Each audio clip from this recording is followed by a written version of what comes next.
how well the piston displacement of a four-stroke engine is utilized, because the main component in internal combustion engine is the piston and cylinder, where the piston will be moved from TDC to BDC, and how it will be displacement, piston displacement from TDC to BDC, that we call it as effective volume. And four-stroke cycle, how it will be. Various factors affecting the charge efficiency are the compression ratio of the engine, particularly in a four-stroke cycle, two revolutions of the crankshaft will be there, and it will be affects the compression ratio, the amount of heat picked up during the passage of the charge through intake manifold, and the wall timing of the engine. And four-stroke engine, we call it as a wall timing diagram. In a two-stroke engine, we call it as a port timing diagram. The resistance offered of the air fuel charge during its passage through the induction manifold, because why in the suction stroke, how it will affect, and the wall timings also will set to the engine, and engine manufacturers will use the PDC and BDC positions that can be adjusted through this feeler gauge, through the valve settings. You can adjust it, but basically whatever the engine settings is given, that will be mandate for the engine for moving, having the positions of TDC and BDC position. And then it will be affect charge efficiency will be effects on this, the compression ratio, the amount of heat picked up during the passage of the charge to intake manifold, and the wall timing diagram also, the resistance offered the air fuel charge during this passage through the induction manifold. These are the 4 points will affect the charge efficiency. Next, we have a combustion efficiency. Combustion efficiency is the ratio of heat liberated to the theoretical heat in the fuel. Combustion efficiency means where we have the fuel and air mixture will be burned inside the combustion chamber, and the above the bowl of the piston we have the combustion phenomena, and that combustion phenomena means heat generated or heat liberated. There we are going to have the how much fuel, how much air will be mixing it. Particularly in diesel engine, air and fuel will mix inside the combustion chamber. In spark ignition engines, homogeneous mixture will be sent to the combustion chamber bowl, combustion chamber to burn it. The amount of heat liberated is less than the theoretical value because of the incomplete combustion. We already discussed about the different stages of the combustion in SI engine and CI engine, where you have the flame propagation and heat generated, and how much fuel will be burned. Particularly in this, only below 50% of the fuel only will be get the combustion. The remaining other will be formed as unburned carbons and incomplete combustion. That we call it as incomplete. Because of the incomplete combustion, we're going to get the lot of problems. We have a carbon deposition in the inside the cylinder, and exhaust also will be having lot of CO and NOx and SOx emissions, either due to the dissociation of due to lack of available oxygen. I told already, whenever the vehicle is moving in a clean environment, you will get more oxygen, and because of your oxygen percentage is more in the combustion, and combustion percentage is also more, and the combustion efficiency as well adjusted the engine varies from 92% to 97%, and this will be varies from depends upon the oxygen percent of the engine.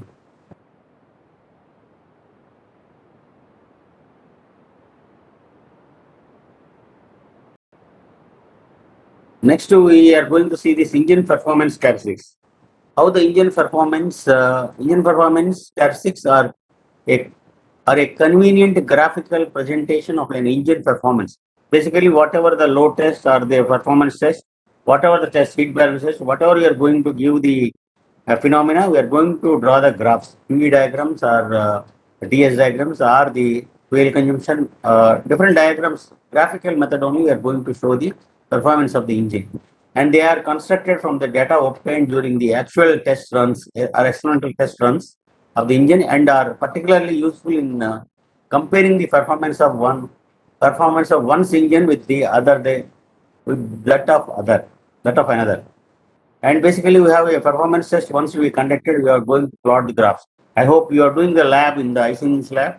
You are doing the experiments, and we are showing the different plots of engine. We are showing the efficiencies plots. We are going to fuel consumption plots. Various plots we are going to show it. How it will represent, what type of trend will be coming. This phenomena will be modeled to you to draw the graphs. Is it your experimental results will be correct or not? Will be knowing it through your graphical way. And it is to be noted that there is a certain period within the speed range of a particular engine. I told already, you have a constant speed. If you increase the speed, increase the load, the speed will be falls down. If you want to go for a load test or a performance test, you have to adjust the fuel rod because you are sending the more fuel to the engine. If you send more fuel, rich mixture will be added to the engine, and the engine speed will be boosted up. Like in your two wheelers and four wheelers, you are going to do the acceleration.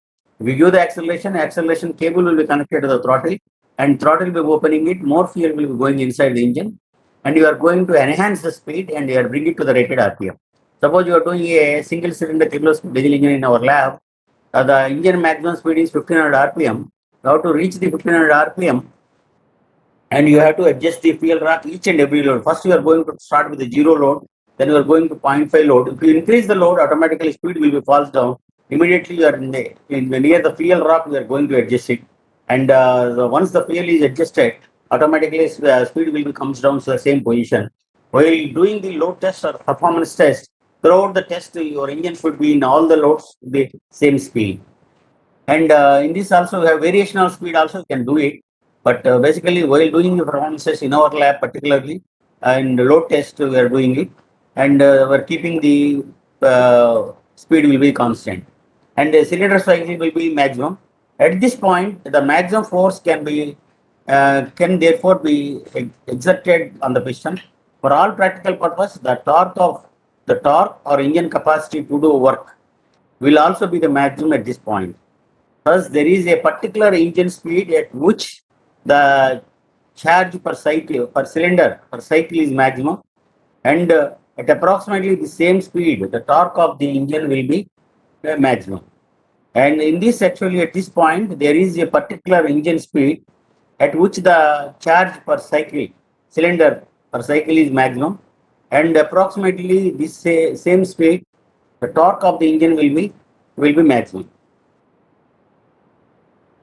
Okay, now we'll see the typical performance plot with respect to the speed, and engine speed will be given low to the high. And here we have shown the different way, and we are going to have the low speed engines and high speed engine speed variation will be shown, and air charge per cylinder per cycle. Because if you have a four-cylinder engine, the sequential operation is 1, 4, 2, 3 is the firing order, where all the cylinders will not fire at once.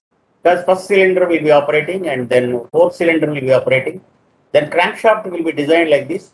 Each and every time only one cylinder will be, if you take the four-cylinder engine, each and every cycle only one cylinder will be operated, the other cylinder will be ideal. And one cylinder means 1, 4. First cylinder will be operate, then fourth cylinder will be operate, then second and third cylinder will be operated. That is the firing order of the cylinder or the combustion of the cylinder.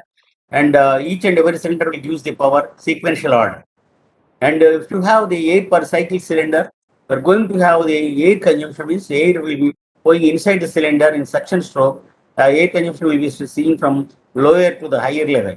Because initially, if you want to start the engine, if you want to start your bike or car, we are going to give the choke. If you give the choke, you operate the choke. You are in the morning. If you operate the choke, you are sending the more fuel mixture. More fuel will be sending inside, and air will be the same.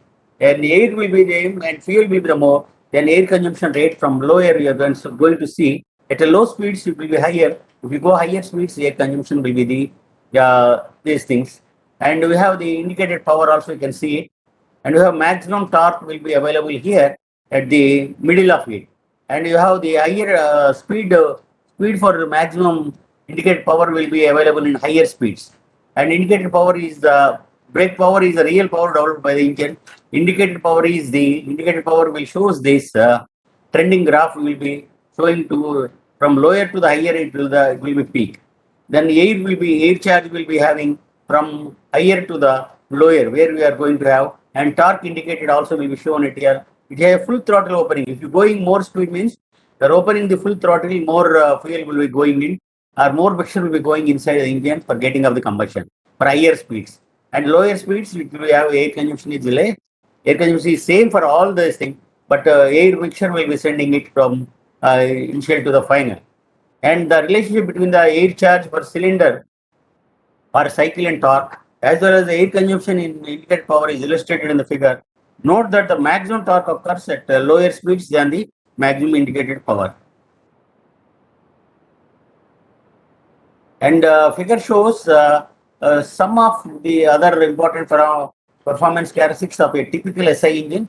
In this figure, torque indicated power, brake power, and frictional power are plotted against the engine speed throughout the operating range of the engine at the full throttle and variable load conditions. You have a full throttle operation and variable load conditions, and you are going to have the engine RPM. Engine speed variations will be seeing it in RPM and power in kilowatts. And if you see this graph, you have this graph is given a throttle opening. At higher speeds, the torque will be the maximum, and you have an indicated power will be showing it from lower speeds to higher speeds. The efficiency will be increasing, and brake power also will be increasing, and frictional power is also will be increasing, and slowly it will be raises up whenever the engine will be going more in speed. Wherever you have a moving parts, all moving parts will have the frictional power loss will be there in the engine. The difference between indicated power produced in the cylinder and the brake power realized at the drive shaft in the frictional power. At low engine speeds, the frictional power is relatively low and brake power is close to the indicated power. If you see this graph, indicated and brake power will be the same in the lower speeds, and if you go higher speeds, it will varies from the brake power to the indicated power. And engine speed increases, the frictional power is increases at a greater rate, because all moving parts have a more operations, more friction will be developed and more heat will be generated. Because of this, you are going to get a lot of frictional loss and heat loss will be there. At the engine speeds above the usual operating range, frictional power is increases very rapidly. And also these higher speeds, indicated power will reach a maximum and then falls off at source point. Indicated power and frictional power will be the equal also sometimes when BP will then drop to the zero. Brake power is real power drop to very higher speeds are going to get the indicated power and brake power and the frictional power. Frictional power and brake power will be, brake power is zero at higher speeds and indicated power is very higher, and friction loss also will be reaches the maximum. The torque reaches the maximum at approximate 60% of the rated RPM of the engine, while the indicated power has not reached the maximum even at the rated speed. And now you can see the typical fuel consumption curve. I told already, if you are having engine various speeds or various load conditions, the fuel will be, we are giving the acceleration, and practically if you have four-wheeler or a two-wheeler, we go on giving the acceleration, you are opening the throttle and more fuel will be going. But in our laboratory conditions, we are going to measure, and the burette will be there. First, you have to fill the burette and adjust the load and load and speed, and take the stopwatch and measure it for the how much fuel will be consumed each and every load, and at particular speeds also you can carry out how much the fuel will be consumed. You will be knowing it by adjusting the fuel drop. Figure shows the fuel consumption and brake special fuel plotted against the engine speed.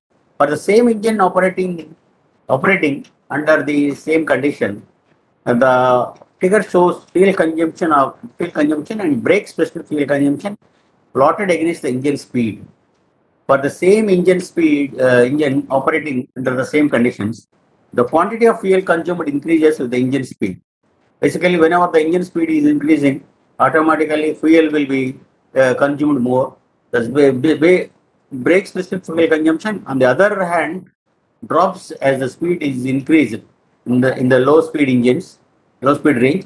Nearly levels of all medium speeds and increases in the high speeds are going to see this fuel consumption, brake fuel consumption, and full throttle operation conditions.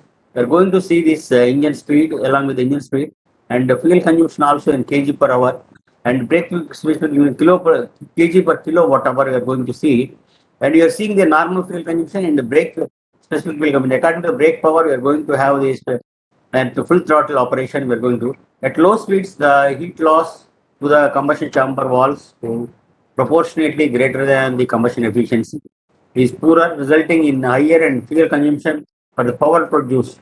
At the higher speeds, the frictional power is increases at a rapid rate, resulting in a slower increasing in brake power than the fuel consumption, with the consequent increase in the brake specific fuel consumption. In lower speeds, basically temperatures are very low in the combustion chamber, And if you going very higher speeds and very higher loads at a particular range, more fuel will be consumed and more acceleration will be given. If you give the more acceleration, only more speed will be taking place.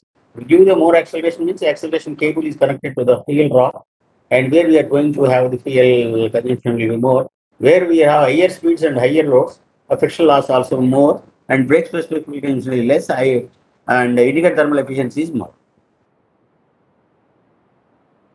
And here you can see the brake specific fuel consumption.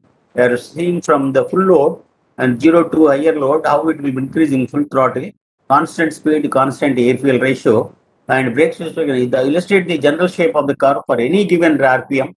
The reason of the rapid increasing the brake system with the reduction of in throttle opening, in that the friction power remains essentially constant while the IP is being reduced. The BP drops more rapidly than the fuel consumption, and thereby brake specific fuel consumption rises. Basically, in the friction horsepower, we are going to take in our laboratory condition, and we can conduct the Morse test, or we can conduct the retardation test, and you can get the fuel frictional power. But in our laboratory, while going the performance or load test, we are taking 2.5 is the maximum for the FHP. We are adding to the BHP and finding of the IHP and uh, uh, knowing the mechanical efficiency, brake thermal efficiency, indicator thermal efficiency. Standardly, we are taking the theoretical value of 2.5 kilowatts or the maximum frictional horsepower of a given engine. And these are the performance curves. You can see the brake power. We have the brake power, and we have the engine speed also in RPM. And brake power, you can see brake specific fuel consumption and torque also will be seeing it. And performance curves can be constructed for other operating factors such as the indicated mean effective pressure, brake mean effective pressure, air consumption, etc. However, the curve presented are typical and are among the more important curves. You can see the trend of the graphs. But whatever trends I am showing the graph, and the same trends you will get from your experimental values also. For this, you can see this. If you are getting the correct results and your trends are correct, and you will be showing it. Suppose you may be having old engines and all, but trend will be the same for all the graphs you're going to get in your performance test of the laboratory conditions. Probably the most important of these are the curves of torque, brake power, and brake specific fuel consumption plot against the engine speed at full throttle operations.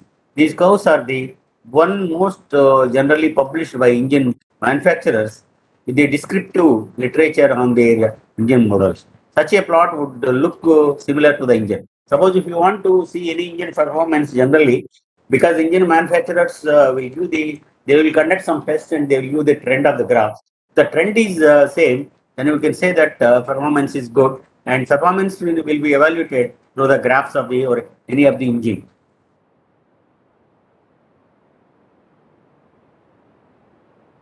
What are the variables affecting the performance of the engine? Performance characteristics or performance of the engine, and these are the variable factors will be affecting. One is the combustion rate and the spark timing. And if it is a SI engine and CV engine, the spark should be timed and the combustion rate controlled such that the maximum pressure occurs as close to the beginning of the power stroke as possible, consistent with the smooth running engines. The spark should be timid, and basically, we have a spark timings will be decided by the wall timing diagram or port timing diagram. According to this, you have to when to inlet valve opens and inlet valve closes, when the exhaust valve opens, exhaust valve closes, when the fuel will be injection begins and starts and closes also will be given timing. Ending of the combustion stroke and spark will be given. Spark timing also decided by the camshaft because this valves operation and spark timings will be operated by your camshaft only. So the camshaft operation only whenever the knife head will becomes, then we are going to get the timings of it. And we have the spark should be timed by the combustion rate controlled such that the maximum pressure occurs as close to the beginning of the power stroke as possible. Consistent with a smooth running engine, and you are going to get the these are the variables will be affecting it. And we have engine manufacturers will give particular timings and all. Suppose the engine is running more days and long period, your small adjustments can be made by inlet while opening, inlet while closing, and spark timings also will be because of wear and tear problems. You are going to get the adjustment is required for trimming of the engine, for getting of the good spark and all. If your engine is not starting, if we go to the mechanic will go and test the engine. First, they will open the spark plug and they will clean the spark plug and they will tap on that spark plug knob, and they're going to give the little bit spark advance and spark. These things will be adjusted manually and they can do it. And you have using of the feeler gauge also, you can adjust the timings of the spark engine, valve operation, valve conditions.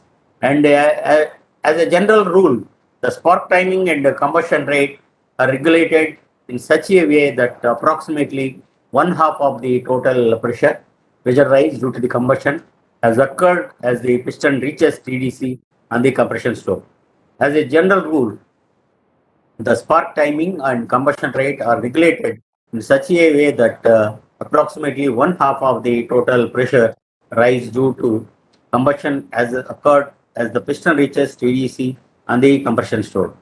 And we have the air fuel ratio also. The ratio must be set to fulfill engine requirements and consistent with these requirements. However, it is usually set as close as possible to the best economy proportions using the normal cruising speeds, and as enclosed as close as possible to the best power proportions when maximum performance is required. And air fuel ratio also plays a vital role, and oxygen percentage also plays a vital role for getting of the good performance of the engine. Good engine ratings also will be having by having the air fuel mixture. Where you have the oxygen percentage is more, good combustion is taking, good power is generated, and more speed will be going, and you are going to get very good operation. The ratio must be that fulfill the engine requirements consistent with these requirements. However, it is usually set as close as possible to the best economic proportions during these normal cruising speeds, and as close to as possible to the best power proportions, the maximum performance is required. Basically, nowadays we have all electronics control units will be there. We have discussed about the ECU control. The ECU will decides the how much fuel will be sending to the engine at a particular speed and particular load, and more fuel economy has come up from using of a lot of sensors in the engine, and the sensors will decide the gives the signals to the ECU, electronic control unit. The control unit will use the how much fuel you have to send it to the engine for getting a good combustion, and what is the percentage of oxygen also will be calculated. How much air requirement also will be decided, and a lot of things and a lot of things has come up in your engine manufacturers and design criteria, and now we are going to get the good mileage and good economy and good performance are coming. Very higher speeds the engines are available for nowadays in the market, and a lot of improvements are coming up in the design criteria, particularly in pollution control also. The bureau BS4 norms and BS6 norms also coming up in existence, and all new vehicles will be having BS4 and BS6 norms for getting in the market. All model vehicles will be coming into the electronic control units for getting of the reducing the emissions, getting of the good combustion and good efficiency, good performance, and a lot of things will be coming because the whole things will be happening through this air fuel ratios only.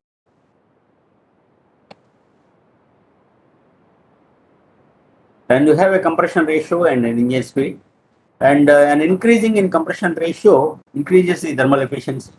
If you increase the compression ratio, thermal efficiency will be automatically increases, and is therefore generally advantageous. The compression ratio in most SI engines is limited by NOx and use economically feasible anti-knock quality rate.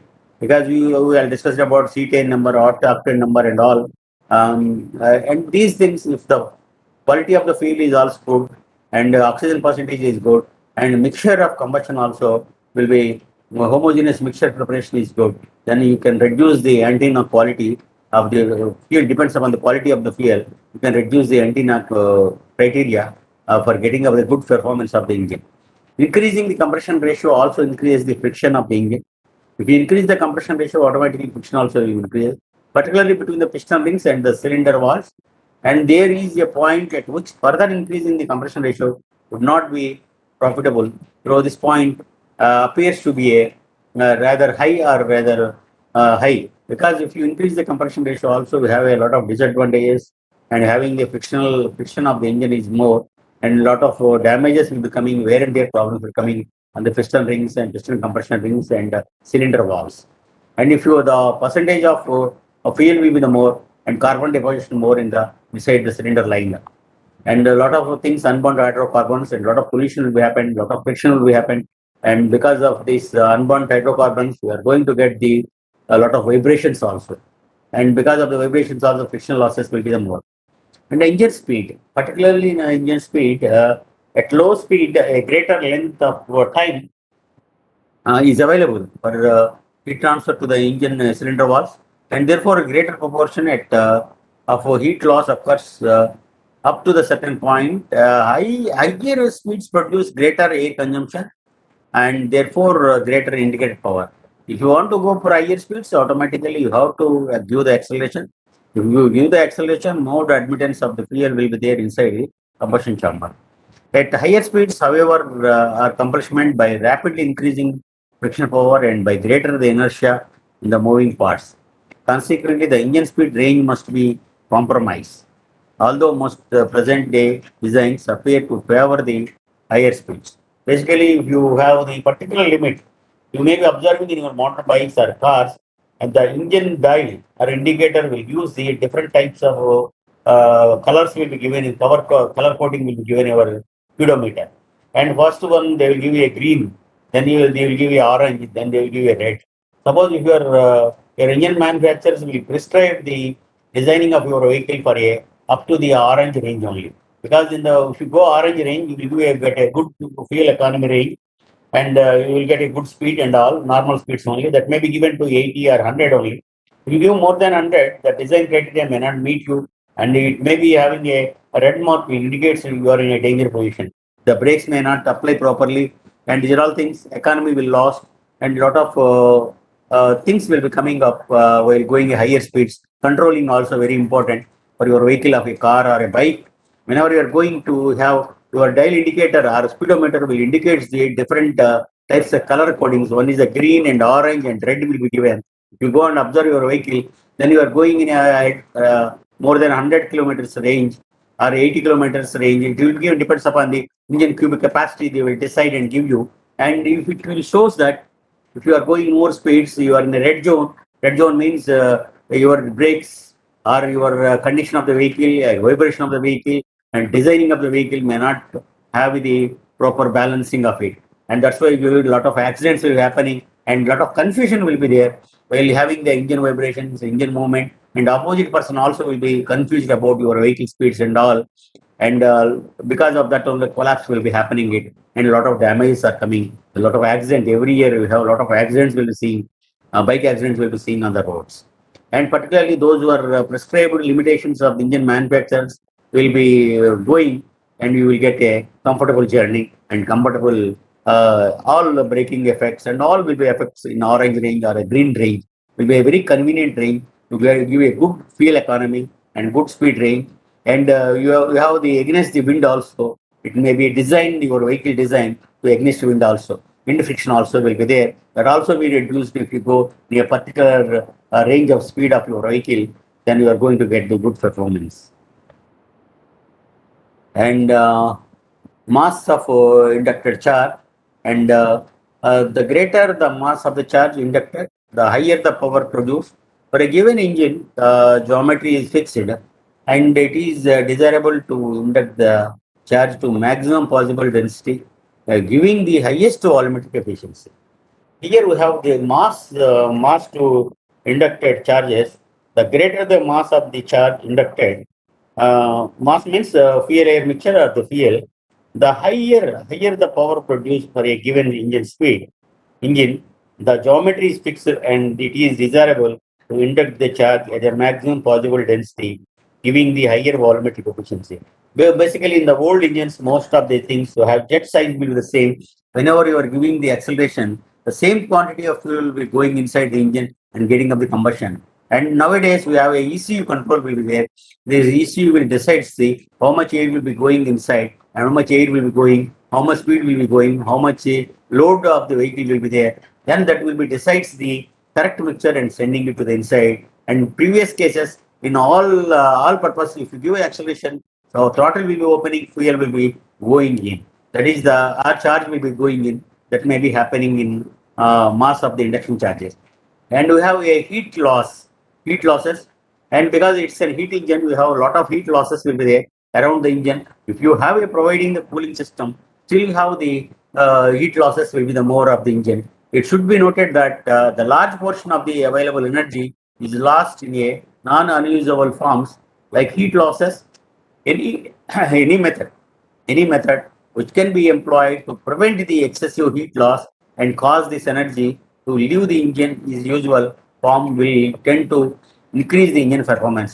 Basically, in the olden days, we are going to have the radiator will be there. Radiator will be filled with the water, and every day you have to fill the water because the temperature of the water will be only 100 degrees, and it will be evaporated very easily. And every day you have to fill and recirculation also. Once the temperature increases, engine around the cylinder it will be the more. Now we are using the coolant, synthetic resins will be using mixing along with the water and we are using it. But the green coolant will be available and your radiator and it will be taking more than 200 degrees or 250 degrees depends upon the engine capacity and engine fuel capacity. Suppose 2500 cc or 3500 cc in cubic capacity of the engine and depends upon that they are adding to the coolant range temperature. It may be having the coolant range will be 250 degrees or 300 degrees it will be having and whenever recirculation will be taking place. Nowadays they are not using water and they are using a coolant whenever going for surgery chair and we have a coolant tank also. Whenever it is required, the tank will be used the coolant to the radiator for a cooling purpose and the cooling temperatures also will be increased and the engine capacity is increased and speed will be increased and you are getting reducing the losses also and few percentage by using of the good coolant and higher coolant temperatures and the instant provide the smaller temperature gradient and around the combustion chamber walls and the reduction in heat loss but are limited by possibility of damage of the engine parts. Basically, if you have more cooling also engine may not start. Engine have a cold start also in the mornings and all. That's why we have a glow plugs or head plugs we use it for diesel engines.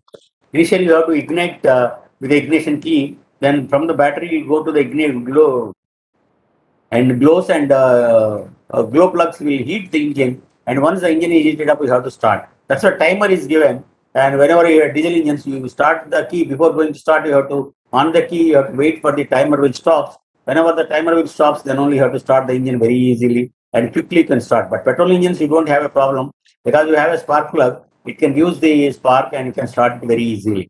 And a lot of improvements has come in the engine and a lot of losses will be reduced and speeds will be increasing, performance will be increasing and cubic capacity of the engine also will be increasing day by day and every day you have a new innovation has come, new designs are coming up, new modification will be coming up engine and performance ranges will be increasing day by day.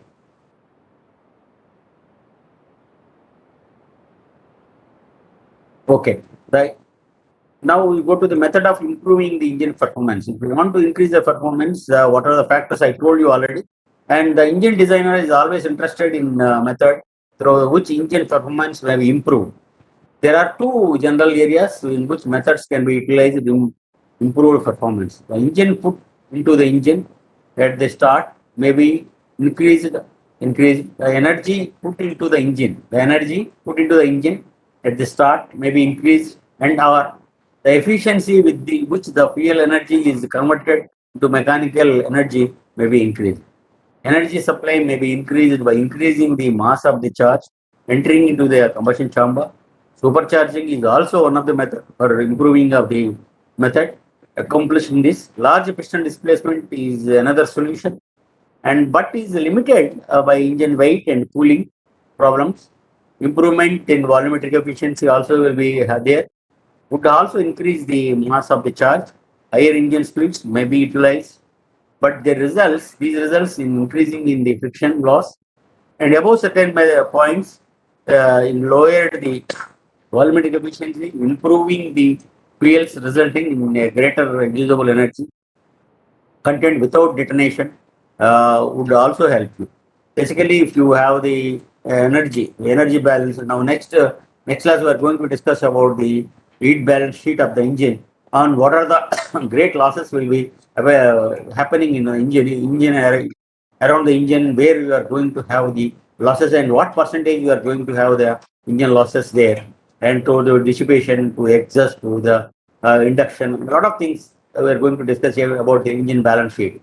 And also it is possible to take the advantage of the kinetic energy in the exhaust gas to increase the engine output, that is called turbocharger, also will increasing while going the air internally inducting the air itself are going to heat the engine, or fuel air mixture also will be heated up to this exhaust gases by using of the small gas turbine type of model, and you are increasing the temperature and sending it for getting up the exhaust driven turbines. They are small turbines. In this case, the exhaust gas from the engine cylinders, drivers, a turbine which is constructed to the engine crankshaft. Again, we are going to operate the turbine or supercharger by using a crankshaft only. And the crankshaft, if you use the crankshaft, again, engine performance will be going down, and you have to increase the performance, and you have to connect to the supercharger. So, supercharger will be operated with the crankshaft only. And again, the crankshaft will be operating your turbine also. This is increasing the output. Engine having these type of power boosters are known as a turbo compound engines. We call it as a turbo compound engines. If you have more additional things, additional features will be added up. Performance may be increasing it, but you are going to get these things. More problems will be coming up, and more cost will be increasing, and design criteria also will be increasing the size of the engine, and we have to accommodate the things in the internal combustion engine in the bonnet, and a lot of things depends upon the engine design, and a lot of criteria to be met in while constructing of these additional features. Any questions?